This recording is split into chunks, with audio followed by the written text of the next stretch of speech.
Dalam teori kepemimpinan berlaku satu hukum, dalil, atau prinsip-prinsip yang bekerja di dalam mekanisme kepemimpinan, yaitu jikalau kita ingin tahu apakah seseorang memiliki kompetensi atau kapasitas kepemimpinan yang baik, maka sebenarnya ujilah ia pada saat sedang tidak memiliki jabatan atau sudah tidak menjabat lagi. Maka seorang pemimpin yang real, the real leader, akan selalu diikuti sekalipun dia sudah tidak memiliki atribut-atribut sosial seperti jabatan-jabatan strategis. Bagaimana dengan Pak Jokowi? Bagaimana dengan Bu Megawati? Kita akan bahas di Bukan Partai Politik.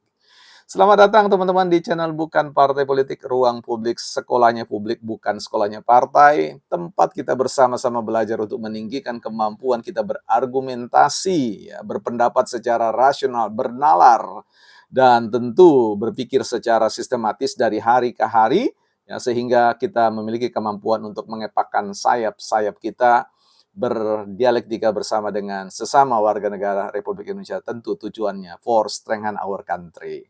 Ya, don't raise our voice emotion but argument.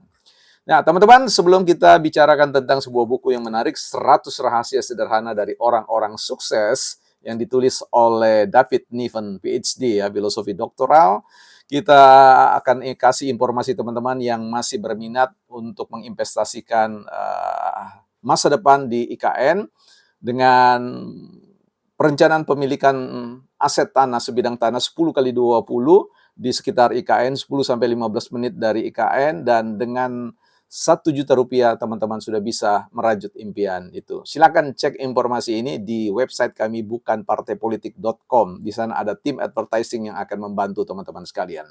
Oke, jangan terlambat teman-teman ya, karena kaplingan sangat terbatas, hanya ada 150 kaplingan dan di sana sudah terjual lebih dari 60%. Baik, kita kembali kepada sebuah buku ini, teman-teman. Kita belajar bersama lagi ya. Yang paling penting itu bukan persoalan tingginya IQ teman-teman, tetapi konsistensi ya, keseriusan teman-teman. Konsistensi itu artinya kerajinan Anda, ketekunan kita ya. Karena ketekunan itu berlari teramat cepat sehingga kebodohan tidak bisa mengejarnya. Tolong dia underline statement yang baru saya sampaikan itu, teman-teman. Di dalam halaman yang ke-275 ada poin 99 ini ya, teman-teman. Ikan hiu harus terus bergerak maju agar tetap hidup. Manusia perlu terus bergerak maju agar impiannya tetap hidup ya. Jadi terus ya, move ya.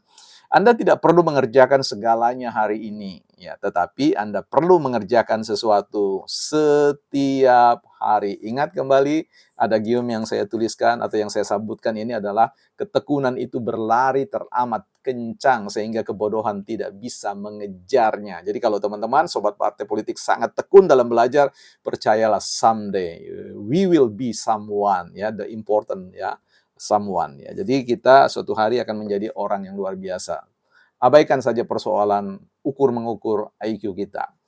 Hari ini kita tidak mengukur tentang IQ-nya Pak Jokowi atau IQ-nya Bu Megawati ya Soekarno Putri, karena saya punya keyakinan bahwa setiap pemimpin memiliki kompetensi masing-masing, kekuatan masing-masing, ya, talent masing-masing dan sebagainya ya. Yang paling penting itu adalah bahwa kita perlu mencoba untuk menghindari dari satu keyakinan yang hoax ya, keyakinan yang palsu, false ya, bahwa kita adalah orang penting, selalu yakin bahwa dengan statement-statement kita akan diikuti oleh orang lain ya. Itu sangat ya, bisa saja kita meyakini dalam perspektif teori kepemimpinan. Di awal kita menjabat ya biasanya banyak orang yang akan patuh kepada kita, dan itu kepatuhan yang sifatnya hierarkis ya, kepatuhan yang sistematis, organisatoris, di mana ketika kita terikat dengan sebuah jabatan, terikat dengan suatu tanggung jawab, tentu kita akan berusaha untuk terlihat patuh dan baik kepada pimpinan dan sebagainya. Tetapi ketika kita sudah tidak terikat dengan orang lain secara hierarkis, ya, secara fungsionalis, maka disitulah belang yang sesungguhnya akan terlihat. Kalau kita lihat bagaimana tentang kiprah Pak Jokowi, ya, ini kita lihat sekali bagaimana fenomena kepemimpinan Pak Jokowi ini melahirkan sebuah teori politik baru di Republik kita, di mana seorang pemimpin yang sudah purna tugas atau memasuki masa pensiun, tetapi kemudian ia masih aktif dalam konteks berelasi dengan para pengikut-pengikutnya ya, sebagai seorang leader. Ini yang meneguhkan tentang teori bahwa pemimpin ya, leader is not about the position ya, but function. Jadi pemimpin itu bukan persoalan jabatan, tetapi fungsi ya. Jadi ketika fungsi kepemimpinan itu bekerja, maka akan selalu tersedia para pengikut. Dan itu yang kita lihat dari fenomena yang terjadi pada Pak Jokowi setelah dia kembali ke Solo, dan kemudian kita lihat bagaimana rumah beliau telah berubah ya, menjadi bermetamorfosis dari rumah keluarga Pak Jokowi menjadi rumah keluarga ya, yang tentu punya simpati, empati, dan ingin belajar banyak dari seorang Jokowi. Jadi rumah itu sudah menjadi rumah publik ya, tempat sekolahnya publik, di mana baik mereka yang elit-elit maupun rakyat biasa dapat mengunjungi istana publik di Solo di Pak Jokowi ya. Ini tentu terdengar seperti seorang pendukung Jokowi murni ini saya bicara seperti itu. Tidak, saya sedang ingin meng-capture, saya sedang ingin mengkapitalisasi fenomena sosial yang tidak bisa ditutupi, disembunyikan, karena tentu itu bukan datang informasinya dari saya, tetapi dari setiap orang yang hadir di sana. Nah, inilah yang kemudian ujian beratnya itu datang kepada Bu Megawati, apalagi dalam suksesi kepemimpinan yang sekarang ini akan dipertaruhkan ya, di mana apakah pada bulan April atau plus minusnya PDIP masih akan dijabat oleh seorang pemimpin bernama Bu Megawati Soekarno Putri ya. Ini penting sekali. Bisa saja kemudian Bu Megawati mengikuti langkah Pak Jokowi untuk pensiun, artinya sudah, saya kira bukan sudah cukup, lebih dari cukup untuk kemudian melakukan kaderisasi atau tongkat estafet kepemimpinan itu diserahkan kepada kader-kader terbaik, apakah itu dalam terahnya Bu Megawati atau di luar terahnya Bu Megawati. Ya, banyak yang berpikir bahwa Bu Megawati ini akan tetap menjadi seorang pemimpin politik ya sampai akhir hayat beliau, karena direcoki oleh sebuah trauma politik ya, trauma pikiran atau sebut saja horor dalam benak, bahwa ada orang yang mengaut-aut yang akan menggantikan posisinya, mengambil posisi itu, dan itu terasa sangat menyakitkan.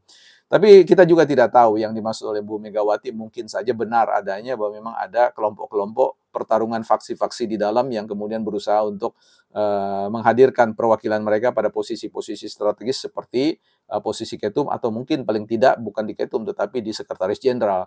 Dan itu mungkin saja terjadi, dan itu bisa memberikan kesan bahwa apa yang Bu Megawati sampaikan benar adanya. Tapi banyak pihak juga yang mengatakan bahwa ini adalah strategi sekretaris jenderal untuk mengamankan posisi mereka, faksi mereka, dan kemudian menciptakan horor-horor itu di benak Bu Megawati, sehingga Bu Megawati berpikir bahwa orang-orang yang paling sangat berpotensi untuk merebut kursi kepemimpinannya bukan adalah Mbak Puan, tetapi adalah Pak Jokowi.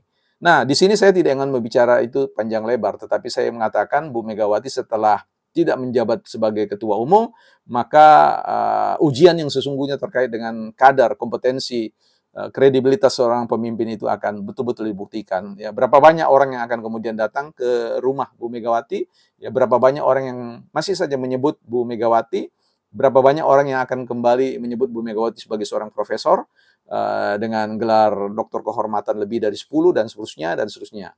Ya, ini menjadi sebuah ujian tantangan kepemimpinan. Nah, catatan akhir saya bagi kita, oke, silakan, itu hal yang lain. Bagi kita sekarang sebagai warga negara, masyarakat, adalah bagaimana kita punya PR besar untuk mengembangkan kompetensi kita, termasuk kompetensi manajerial dan kepemimpinan itu dari hari ke hari, selapis demi selapis. Dan sebagai pesan buku orang-orang sukses ini adalah Anda tidak perlu harus mengerjakan semua hal hari ini, tetapi cukup lakukan satu hal yang secara konsisten teman-teman akan lakukan, sehingga itu akan membuat kita berkembang, mengembangkan kemampuan kita, ya, melampaui kadar IQ kita, ya, seperti itu, ya. Ketekunan berlari teramat kencang sehingga kebodohan tidak bisa mengejar. So, tunggu apa lagi, ya? Take action now, bukan partai politik.